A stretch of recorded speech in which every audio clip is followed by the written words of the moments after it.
Excited na nga ang Chupaw fans dahil malapit na nilang mapanood ang Pinoy TV adaptation ng South Korean drama na What's Wrong with Secretary Kim nina Kim Chu at Paolo Avellino. Inanunsyo na kasi ngayong Lunes ng streaming platform na VIU sa kanilang social media accounts na nakatakdang lumabas ang Chupaw series ngayong March. All eyes on ABS-CBN Studios and VIU's highly anticipated collaboration project for 2024. To be produced by Dreamscape Entertainment and What's Wrong with Secretary Kim PH, starring Kim Chu at Paolo Avellino, is coming this March on VIU. Say ng VIU sa kanilang caption. Kasama sa post nila ang ilang BTS o behind the scene moments nina Kim at Paolo habang nagtitaping. Hindi pa nga tapos mapanood sina Kim at Paolo sa teleserye version ng Linlang sa TV at heto nga at may panibago na naman silang series na ihahandog sa kanilang fans.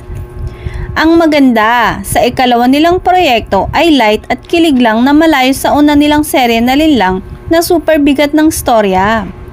Tuwang-tuwa nga ang mga fans sa naging anunsyo ng VIU.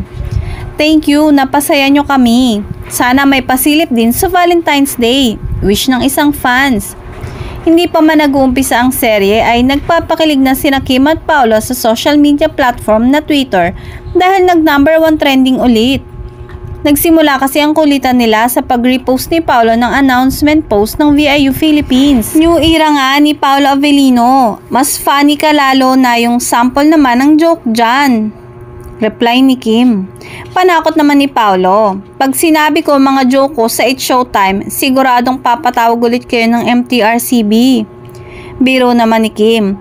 Hoy, TikTok na lang since kasama sa pagiging funny maging dancerist. Padrop na lang daw po ng mga pwede niyang gawin dance challenge.